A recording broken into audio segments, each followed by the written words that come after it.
Hey guys, for this video, I'm going to show you how to delete Zoho Mail account. So first, you're going to click on your profile icon over here at the top right corner.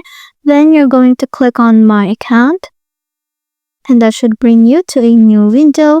Then you're going to click on Settings over here at the left. Then you're going to click on Close Account. Then you're going to click on Close Account over here. Then you're going to click on Proceed. Then it will open a new tab again. Then you're going to enter your password. Then click on Confirm Password. Then you're going to click on Proceed again. Then you're going to click on Next.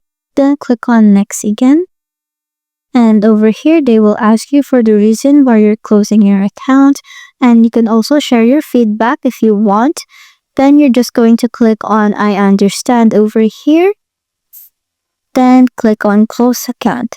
And after that, you should be able to delete your account. So that's it. Thanks for watching.